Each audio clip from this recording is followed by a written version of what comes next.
on commence tout de suite. Donc, on va le faire de la meilleure façon possible. Alors, cette crème mascarpone est ultra facile parce que on va mettre tout simplement tous les ingrédients dans la cuve et on va battre. C'est ça qui est fou. Même les œufs et tout comme ça. L'idéal, c'est de mettre tout et de mixer au mixeur plongeant pour mélanger et après on bat. Donc on commence par le mascarpone, on met ensuite la crème liquide entière et là on va déjà battre ces deux-là ensemble pour les amalgamer. Juste pour casser vraiment un peu le mascarpone. Le sucre en poudre, on remet un petit coup de mélange juste pour bien l'incorporer avant le mélange final. Et ensuite, regardez, on met les 3 œufs. Regardez, je mets les 3 œufs comme ça. Franchement, je m'embête pas. Et maintenant, on passe directement sur le KitchenAid. Tout est très froid. On mélange doucement pour commencer, pour que les œufs se mélangent. Et là, maintenant, peu à peu, on va augmenter la vitesse. Si on met à fond, c'est très liquide, donc il va y en avoir de partout, forcément. Mais là, voilà, peu à peu, on va augmenter la vitesse. Au bout d'à peu près 4-5 minutes, on aura une crème prête à l'emploi. Et voilà à quoi ça ressemble. Vous voyez la consistance? On a vraiment une belle crème, regardez. Vous voyez comme c'est joli. Alors, elle est très jaune la mienne, hein, parce que j'ai des œufs frais, vous savez, les œufs de mon oncle. Enfin, pas de mon oncle, hein, les œufs des poules de mon oncle. Mon oncle ne fait pas encore d'œufs. Donc voilà, on a une crème magnifique, très soyeuse. Regardez, je vous montre là. Hop, vous voyez la texture? C'est joli. Hein. Maintenant, on va passer, donc comme ça, c'est bien mieux, pour le biscuit à la cuillère. Allez, c'est parti. D'abord, on va séparer nos blancs et nos jaunes. Alors, on va séparer nos blancs et nos jaunes. Alors, moi, je vous donne une technique. On va bien se laver les mains. Et on va séparer nos blancs et nos jaunes avec nos mains. Tout simplement, vous laissez passer entre vos doigts. Sachez que vos mains, une fois que vous les nettoyez, ne sont pas plus sales qu'autre chose. Hein. C'est bien ça qu'il faut prendre en compte. Voilà, 4 œufs. Clarifier les œufs, ça s'appelle. Hein.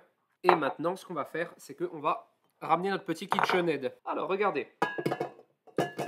Technique, hein. Moi je fais comme ça, hein. Il y a plein de techniques, mais technique que Nicook fait pour réaliser une meringue. Parce que là en fait ce qu'on va faire c'est faire la meringue, ajouter les jaunes, ajouter la farine, mettre dans une poche à douille, sur une plaque et on va cuire le tout. Le sucre, on a donc 120 grammes ici. On va faire à peu près en 3 tiers. Un premier tiers au départ là maintenant, commencer à battre. Quand ça commence à devenir un peu mousseux, un deuxième tiers et un troisième tiers à la fin pour serrer les blancs. C'est très facile. Alors regardez, on met à peu près, on n'est pas obligé de peser là, environ un tiers au départ. Et là, on commence à battre doucement. Donc voilà, on augmente progressivement. On laisse le temps aux protéines bien s'imbriquer les unes avec les autres. Et vous allez voir, on va se faire une jolie meringue. Là, on est à une vitesse convenable et on va attendre qu'il devienne assez mousseux. Je vais vous montrer, hein, vous le voyez en direct ici. Et on va mettre ensuite le deuxième tiers du sucre. Alors voilà, là c'est mousseux, je discute. On met le deuxième tiers. Et là, on augmente la vitesse. Là, on y va à fond.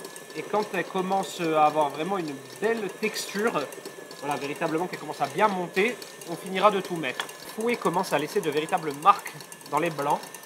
Et là, on peut serrer avec le reste du sucre. On bat quelques secondes pour que ça s'incorpore bien. Et on va vérifier si on a un beau bec d'oiseau sur notre fouet. Là, on est pas mal, regardez. Et voilà, le bec d'oiseau, c'est ça. Je ne sais pas si vous voyez, là, on ne voit pas trop, regardez. Hop. Vous voyez? Ça, c'est le bec d'oiseau. Quand la meringue est comme ça, elle est parfaite. On va enchaîner assez rapidement, même si en mettant du sucre dans nos blancs, ils redescendent moins vite. Alors, regardez, on prend nos jaunes ici et on les casse déjà. Voilà, pour qu'il n'y ait pas un jaune entier qui tombe dedans. Après, c'est un peu plus galère à mélanger. Et on les mélange, voilà, comme ça, grossièrement. Et on va les mettre à peu près en 2 fois. Ouais, 2 fois, c'est bien. On va les mettre en 2 fois. Il n'y a pas de règle non plus particulière. Hein. Alors là, comme je vous dis, hein, c'est un biscuit à la cuillère ultra facile. Hein. Il y a d'autres recettes de biscuits à la cuillère. Pour un tiramisu dont le biscuit va être imbibé et caché, on n'a pas besoin de faire le biscuit à la cuillère de l'univers. Hein. Et on met à peu près la moitié. Et là, on mélange comme ceci, en prenant les côtés et en rabattant la préparation. Vous voyez, vous pouvez tourner comme ça.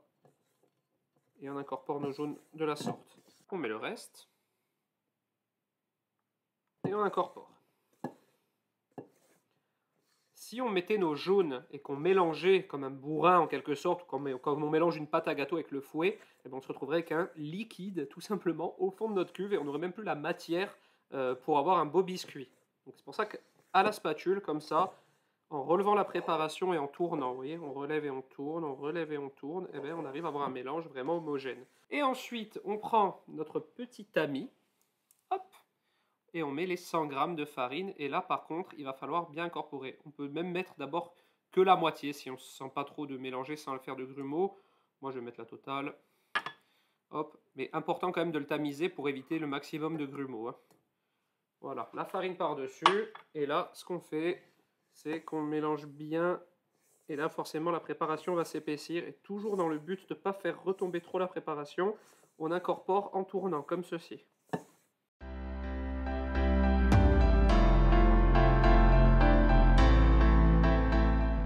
Voilà, là, on a un beau mélange. Commence à être vraiment pas mal. Hein. Alors, hop, une poche à douille. Et on va mettre le biscuit dedans. Hop, et hop. Voilà, une bonne chose de faite. On prend notre poche à douille. On la ferme, on la retourne vite avant que ça coule. On tourne, on tourne, on tourne, on tourne.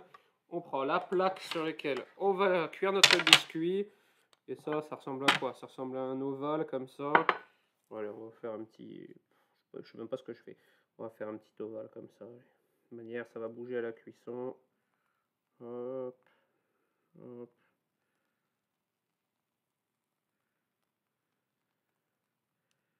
Vous prenez pas la tête. Hein. En fait, regardez, même s'ils se collent, on s'en fiche parce que on va devoir les redécouper pour les mettre dedans de toute manière. Voilà, et puis ce qui reste, on a carrément qu'à faire des bandes comme ça. Voilà. Et évidemment, biscuit à la cuillère, vous pouvez utiliser ce biscuit pour faire une charlotte. Vous voyez, ça coule et tout, on s'en fiche. Hein. On va retailler ensuite pour le tiramisu. Alors, café. On profite qu'il soit chaud, parce que pour la fusion, c'est mieux, évidemment. Donc, on va faire la version cardamome moulu. Une cuillère à café rase. Ça suffit largement. Et on mélange. Et ensuite, on met le petit sirop d'orgeat pour apporter un petit côté amande qui va également très bien avec la cardamome et le café. Voilà, on mélange.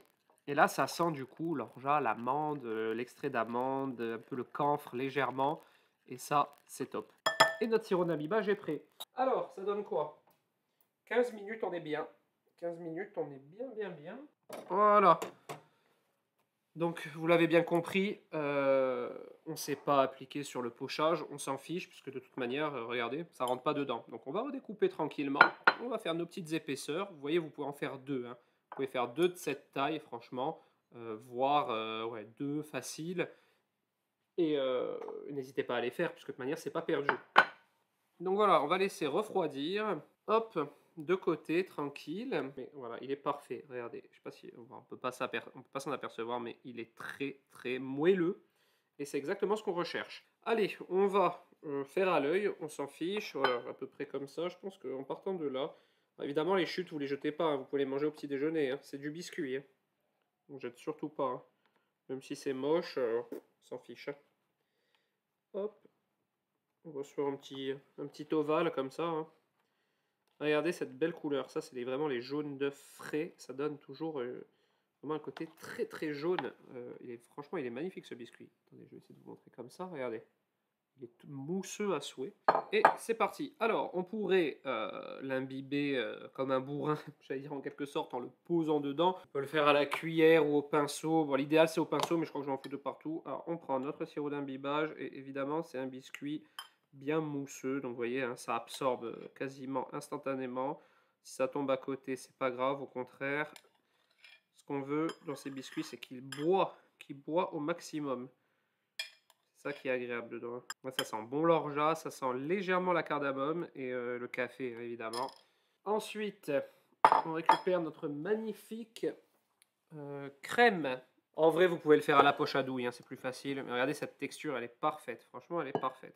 Voilà, on va faire pour les gens qui n'ont pas trop de matériel à la maison. On va vous montrer que c'est faisable à la cuillère. Évidemment, laissez bien refroidir vos biscuits. Moi, le mien est encore un peu tiède, ce qui fait que la crème là, elle se détend un peu. Mais bon, c'est pas très grave, franchement. Hop. On appuie bien pour faire remonter la crème sur les côtés. Voilà, au pinceau, ça marche très bien aussi. C'est plus précis, mais bon, pas besoin d'être précis. Ça, c'est vraiment des desserts qui ne demandent pas un dressage de fou. Et on finit avec une belle couche de crème. Donc, on tapote. Allez, on se le finit façon tiramisu. J'ai préparé une petite boule à thé avec du cacao. Et voilà. Ça, c'est pas obligatoire. Il y a des gens qui n'aiment pas. Hop. Boule à thé, pratique. Hein. Et voilà le travail. On nettoie les côtés comme ceci. et on nettoie son plan de travail et tout, et puis voilà, on a terminé.